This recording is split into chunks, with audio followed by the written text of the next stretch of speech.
En este segundo vídeo sobre programación orientada a objetos en Python vamos a profundizar estudiando una serie de características peculiares de las clases y los objetos, que son el polimorfismo, la privacidad o encapsulamiento, la anulación y la sobrecarga.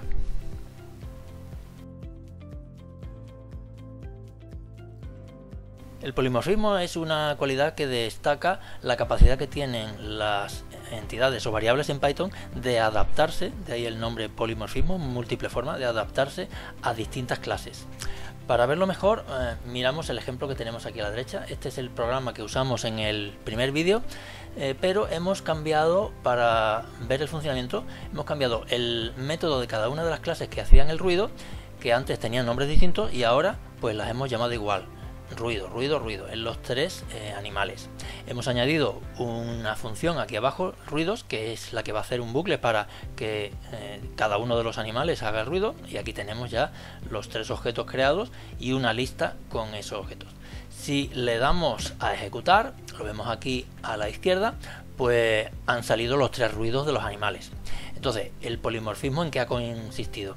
Pues si miramos aquí el bucle, este que se señala aquí, la variable animal es una variable que va a recorrer en el bucle a la lista de animales y a cada una va a llamar a su método ruido. ¿Qué ocurre? Que en realidad las clases son distintas. Clase perro, gato, mosca, aunque provengan de la misma clase padre, animal, son clases técnicamente distintas. Sin embargo, la variable animal se ha adaptado a ellas en tiempo de ejecución, mientras el programa estaba funcionando, para poder acceder a sus datos. Esto es en base lo que significa el polimorfismo en programación orientada a objetos. La segunda característica que vamos a ver es la privacidad o encapsulamiento, que consiste en la capacidad que tienen las clases de aislar determinados datos o métodos al exterior. Normalmente cuando uno define una clase, a menos que diga lo contrario, todos los métodos, los datos internos, los atributos son públicos, lo que quiere decir que cualquier parte del programa puede acceder libremente a ellos. Sin embargo, por alguna razón, los programadores podrían necesitar o requerir que algún dato fuese totalmente privado. Bueno, si miramos este segundo ejemplo, tenemos aquí una clase definida jugador y mirando los datos vemos el primer atributo es el nombre, al que se le da el valor de Pepe.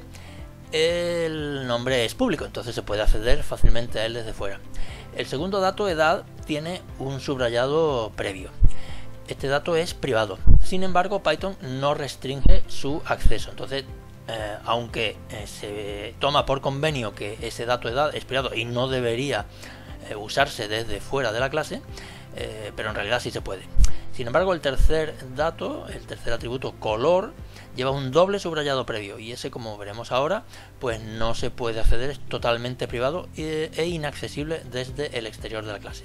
Si ejecutamos el programa como antes, lo tenemos ahí, ya hemos cargado la clase y vamos a crear un objeto jugador. Por ejemplo, jugador, jug igual jugador. Ya creamos ese primer jugador. Entonces, si intentamos acceder al atributo nombre con la referencia punto, como aprendimos en el primer vídeo, pues vemos que efectivamente se llama Pepe. Si intentamos ver el dato edad de la misma forma, pues a pesar de que, como hemos dicho, que debería ser privado, pero también se puede acceder a él desde fuera. Sin embargo, el tercer atributo, el color, si intentamos verlo, pues nos va a dar error. Nos dice que no existe el atributo color. Sabemos que no es verdad, que sí existe. Lo que ocurre es que es privado e inaccesible. ¿Cómo podríamos ver ese dato? Bueno, pues aquí a la derecha podemos ver que se ha definido un método llamado miColor, que dentro de la clase sí se puede acceder. Con lo cual, si yo lo que hago es el objeto jug.micolor, pues ese sí me devuelve el valor, porque ya desde dentro de la clase ese método sí es posible acceder a él. De esa forma se restringen determinados datos y se hacen de forma privada.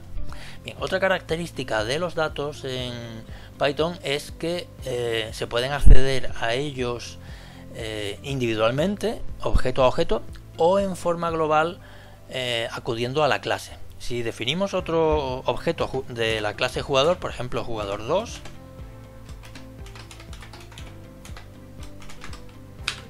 ahí lo tenemos. Efectivamente, pues si miráramos el dato edad del objeto hook, ya lo hemos visto arriba, de este jugador 2, pues también vale 50. Si nosotros intentamos cambiar la edad acudiendo a la clase, es decir, jugador clase, y la ponemos por ejemplo a 25, pues ahora si miramos los dos objetos ya creados,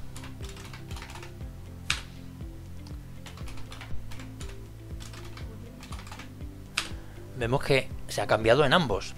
Entonces, llamando a la clase, es como un cambio de la definición de clase, pues se consigue que todos los objetos creados hasta ese momento pues se cambien esa definición, salvo una posibilidad, que se haya modificado dentro del programa de forma externa a la clase ese valor. Por ejemplo, si hacemos who igual a 15, pues haciendo ahora mismo lo mismo que antes, cambiándolo en la clase, pues podemos ver que who punto edad no se ha cambiado, se mantiene en 15. Sin embargo, el 2 sí se ha cambiado a 60 porque estaba relacionado con el valor original, con el valor definido en la clase. La siguiente propiedad es la anulación, o en inglés override. Esto quiere decir que en una clase que hereda de otra se puede definir de forma distinta un método o un atributo que se sobreponga, que anule el de la clase padre. Lo vemos aquí a la derecha con un ejemplo. Tenemos la misma definición de jugador, de la clase jugador que antes, pero hemos hecho una pequeña modificación en la cual hacemos que el jugador herede de la clase persona que tenemos aquí. La clase persona tiene un método nombre que tiene como parámetro precisamente el nombre de esa persona para añadirlo como dato interno.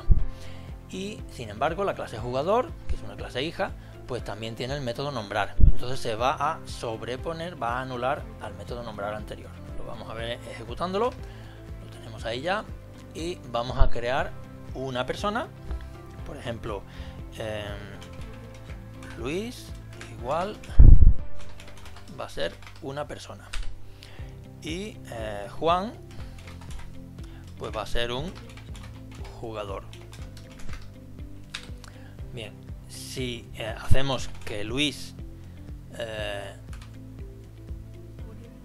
se nombre, lo tenemos ahí como Luis,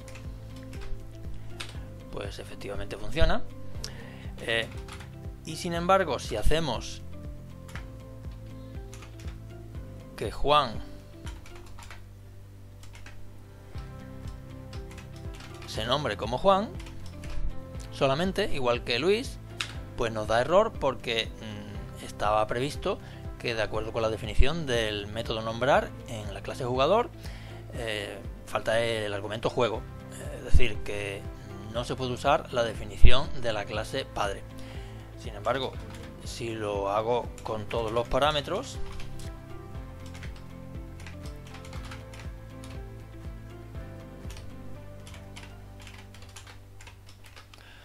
pues esa sí ha funcionado y se han añadido esos datos, el nombre y el juego, a la variable, al objeto Juan, que es de la clase jugador. En esto consiste, como he dicho, la anulación o el override de los métodos. La última propiedad que vamos a ver de las clases es la sobrecarga. La sobrecarga, también llamada en inglés overload, significa darle un significado nuevo a los datos, a los métodos, En este caso el Python permite la sobrecarga de operadores, es decir, que en principio se pueden usar operadores que no tendrían mucho sentido usarlo con determinados datos, y sin embargo se permite que se les dé ese significado que lo haría el programador. Dicho así parece muy complicado, pero lo vamos a ver con el ejemplo. Precisamente con esta misma clase, aquí a la derecha hemos redefinido con esta función mágica, la add, que tiene el doble subrayado previo y posterior, y nos va a permitir, ya que está asociada internamente, al operador más. Entonces, si nosotros definimos, aquí ya lo tenemos cargado de antes, vamos a definir otro jugador, por ejemplo Pedro, lo hacemos también jugador, y si nos fijamos hemos introducido el dato edad. Entonces vamos a hacer que Juan tenga una edad de 25 y que Pedro, el que acabamos de crear, tenga una edad de 35. Bien, si nosotros hacemos Juan más Pedro, estamos sumando objetos. En principio eso no tendría mucho sentido, solamente se pueden sumar números o como mucho letras para ponerlas unas al lado de otras. Pero ¿qué significa sumar objetos? Bien, si vamos aquí a la derecha a la definición del método add, este método mágico add, que está asociado a ese más, va a definir como esa operación el que se sumen las edades de los objetos. Entonces directamente si pongo Juan más Pedro, pues me va a dar 60, que efectivamente es la suma de 25 más 35. Entonces eso es lo que hemos hecho gracias a la sobrecarga del operador más. Hemos redefinido el funcionamiento, el qué hacer cuando hacemos uso de ese operador más con los objetos de la clase jugador. Bien, además de este operador hay otros cuantos, hay una lista que podemos ver aquí, es una lista de métodos mágicos, todos relacionados con una serie de operaciones que en principio no tendrían sentido para este tipo de datos, pero que nosotros podemos usar en nuestros programas para redefinir y hacer que se comporten de una determinada manera. Bueno, con esto hemos revisado estas 4 propiedades específicas de las clases y hemos terminado de ver de forma introductoria las clases y la programación orientada a objetos en Python. Habría mucho más, pero esto nos da una idea bastante amplia de para lo que sirven y cómo se pueden usar en nuestros programas.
Audio Jungle.